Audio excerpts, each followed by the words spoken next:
गोर लगै छी समस्त मिथिलावासी के। हम मैथिली नीतू झा पहिल बेर अहाँ सबके बीच एकटा भोजपुरी छठि के गीत सुनाबऽ जा रहल छी।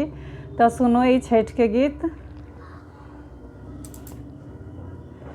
गंगा जी के घाटिया पर देवा रघिया है, सुनु हे छठी मैया।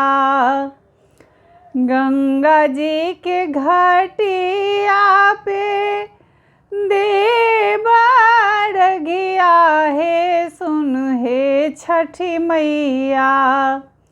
हम न जायब दोसर घाट, हे सुन हे छठी मैया। हम न जायब दोसर घाट, हे सुनी हे छठी मैया। जोड़े जोड़े सुपमा मैया देव अरघिया, हे सुनी हे छठी मैया। जोड़े जोड़े सुपवा मैया देव अरघिया, हे सुनी हे छठी मैया। हे सुनी हे छठी मैया। जोड़े जोड़े चुनरी मैया तोरा के चढ़े बो, हे सुनी हे छठी मैया। हे सुनी हे छठी मैया।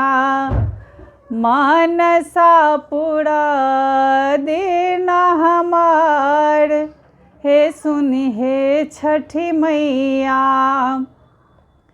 मानसा पूरा दिन हमार, हे सुनी हे छठी मैया। हाथ जोड़ी करिला बिनतिया, सुनी हे छठी मैया। हे सुनी हे छठी मैया। मानसा पूरा दिन हमार, हे सुनी हे छठी मैया। मानसा पूरा दिन हमार, हे सुनी हे छठी मैया। गंगा जी के घाटिया पे देवा रघिया, हे सुनी हे छठी मैया। हे सुनी हे छठी मैया। हम न जायब दोसर घाट, हे सुनी हे छठी मैया।